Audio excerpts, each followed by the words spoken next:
Hi, my name is Curt Bowen, and I'm the Executive Director of Semilla Nueva. I want to take you on a tour of one of the forefronts in the fight against malnutrition. I want you to imagine that you're with me with a farmer named Isaias in a cornfield in tropical Guatemala.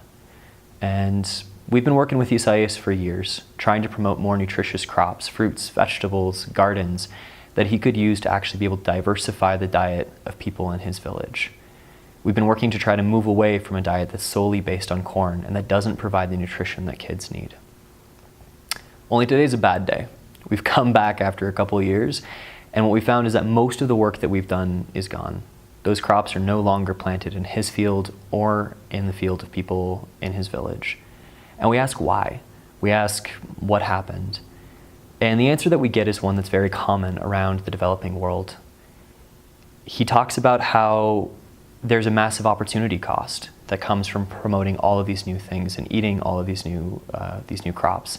He talks about how he has to take all of his time and put it into his cash crop because that's what makes the money that keeps his family afloat.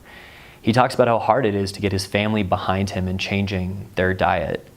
And he talks about how even though there was some initial excitement, as time went on, they reverted back to the crops that they've always grown. This story isn't just mine.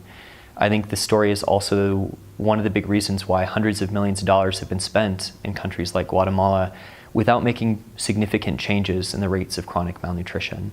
It's one of the biggest reasons why 1/4 of the kids around the world are still malnourished. And that impact is huge. Malnutrition means that those 25% of the world's kids aren't actually growing like they should. They're not going to be performing well in school. They're not going to be making as much money as they could, and they're going to have huge health problems that decrease their life expectancy later. This all summed up is the equivalent of 10% of the world's GDP that's lost because we don't get kids the nutrition that they need in their first couple of years of life.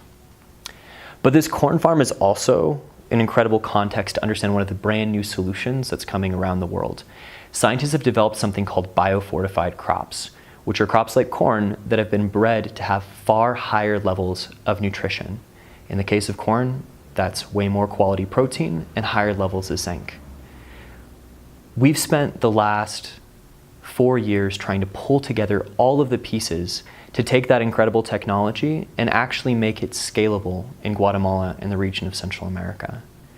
To understand how big of an opportunity this is, you have to understand that not only do these crops offer a theoretical advantage, but they've been proven to make a difference in malnutrition. There's been dozens of effectiveness studies and efficacy trials that have shown that quality protein maize and high zinc corn not only can decrease childhood stunting, but fill giant gaps in the diet. How are we going to bring this crop to millions of families and change millions of diets? We have 4 strategies that we've been building and developing. The first is to take stock of the fact that farmers are only going to use this if it actually makes them more income. And so we've been working with scientists around the world to develop biofortified seeds that have much higher yields. Secondly, we've been working with marketing companies around the world to find the right messages that will resonate with farmers. We saw from all of the more nutritious gardens and beans and veggies that we worked on before that just saying nutrition isn't necessarily enough. We need to find the right message. And so we've developed a brand of corn seeds that emphasizes the fact that it's not just nutrition, it's about energy, it's about taste, it's about all these other attributes that these seeds have over conventional seeds. Third, we've launched our own social venture to be able to market these seeds and switch our revenue model from just receiving grants and donations to also becoming financially sustainable and making these seeds a major competitor in the market. And lastly, we've built a platform to bring together different organizations from all parts of Guatemala to scale the seeds because we can't do it on our own. In the first year of all of these initiatives working together, we've not only launched a new seed, but working with 17 different organizations, we've been able to get it to 5,000 different families, changing the daily diets of 27,000 people. We've been able to do this because we found excellent talent and advisors and scientific partners, and we've pulled together some of the most brilliant minds in the topic around the world to help us. We're here because we want to continue that process. We're reaching thousands, but we want to reach millions.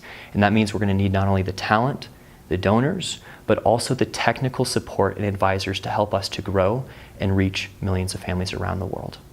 Thank you.